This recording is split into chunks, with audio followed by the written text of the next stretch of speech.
on South Mountain right now. See Dahlgren Road. Got it.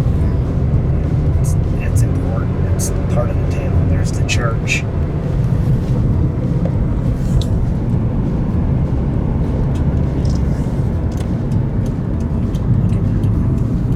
That's right over here was Madeleine Dahlgren's home. She is part of the South Mountain Lore. So she lived in the house over there. So that was her house. The white one here. Yeah, well, that big building. The whole building. She and her husband built it. And then she built the church. It's a Catholic church. It's called St. Joseph's. St. Joseph's. But it's known as Dahlgren Chapel because she's the one who built it. So it's more of a historical site now. It's not, people are not coming here. Yeah. Like worshiping or it's no, not no, used. it's not right. It's open. Like I think you have to rent it. People get married in it, and they have different things. Oh wow.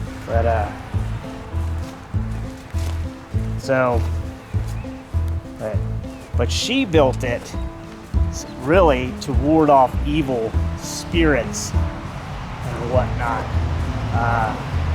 because she felt there was a lot of evil on South Mountain. So that's down here is where the crypt was. Wow. It's locked, but nobody's in there anymore. Yeah. I actually have been in there. So they open it up every now and then for tours. And I got to go in. And you toured it, what did you find in the crypt? Nothing. And the reason we're here is because every year people go missing on the Appalachian Trail. And this church is right along the Appalachian Trail. Now, some people they find and they know where they went. Either they died or just got lost and they got found. But then there are those that are never found. And the whole Appalachian Trail, it's thousands of miles. There's a lot of creatures, like you got bears, you got wolves, coyotes, mountain lions.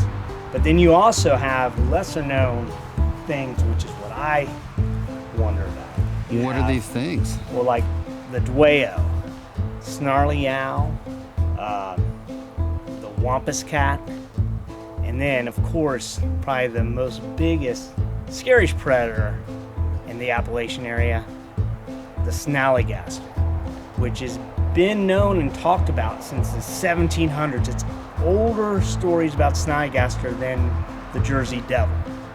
It's probably the second oldest, only to like Sasquatch and Bigfoot. So it's been around a long time, but it's this creature that's like bird but lizard. It's kind of like a dragon. Doesn't breathe fire. But I think that this creature might be what is stealing the hikers. And there's actual stories. There's people who said they've claimed to hear or see it because it makes a whistling sound. It doesn't like loud, but it's a whistle, like a before it attacks. So if we hear that, if we see that, we need to get out of here. I will outrun you. That's why I brought you along. I am slower, so this is going to be tough. So she built this chapel to ward off evil. And some people think it's, there was a man named Michael Zittel, who is known as the Wizard of South Mountain, and she believed he did black magic. So a lot of people think she built it to ward him off. But I think it went deeper than that, because there's tons of ghost stories on this mountain, Native American ghost stories, Native American rituals, and all kinds of stuff. They actually had stories about the Snallygeist, and then the Germans turned the Snallygeist, and then it eventually became the Snallygaster. But they had very similar stories about the Snallygaster before the Americans came, or the New World. They weren't really known as Americans yet, but yeah. So this is like just a very kind of creepy for a church. But I guess it's got that gothic look. Like this, they could film an episode of the Addams Family here. And it fit right in. Like you could see Gomez looking out that window at you. and you wouldn't be like, oh, that's weird. You'd be like, oh no, it makes sense. Like see Pugsley come walking out, and you'd be like, all this, yeah. We're heading up higher onto South Mountain, which is, obviously, this is the home of the Snallygaster, where like most of the sightings and stories come from this part of, the area. And it's actually, this is Washington Monument State Park, which